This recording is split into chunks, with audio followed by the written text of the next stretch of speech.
దుబాయ్లో గరం ఎట్లుంటుంది అంటే ఇట్లుంటుంది చూడండి, ఎంత వేడంటే అంత వేడవుతుంది. నేనేం చేయలేను, ఓన్లీ మా బిల్డింగ్ ఇరున్నావు లాస్ట్ బిల్డింగ్ అనిపిస్తుంది చూడండి, లాస్ట్ది ఆన్ నుంచి ఇడికి వచ్చిన అంతే. లేచి స్నానం చేసి కార్ ఇడ పెట్టిన పార్కింగ్ ఆన్ నుంచి ఇడికి వచ్చేసరికి ఈ పరిస్థితి, అంత వేడి ఉంటుంది అన్నమాట.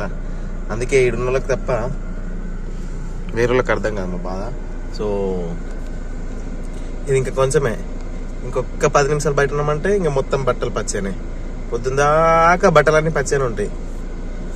అట్లా ఉంటుంది మన దుబాయ్లో. ఇంటికాడ కూడా అంతే ఉన్నది, ఇంటికాడ కూడా అంతే ఉన్నది అంటారు, కానీ ఇంటికాడ ఏమో మరి హ్యూమిడిటీ ఉండదు, కానీ ఇక్కడ హ్యూమిడిటీకి మొత్తం పచ్చి అయిపోతాం అన్నమాట. మొత్తం స్వెట్టింగ్ ఉంటుంది ఎప్పుడు. అది ఎప్పుడెప్పుడు ఏదైనా పక్కకు మాల్ దొరకగానే నాకు దూరం కానీ ఏదో ఒకటి చేస్తూ ఉంటారు. అందుకే సమ్మర్లో విజిటర్లను అస్సలే రావద్దని చెప్పేది.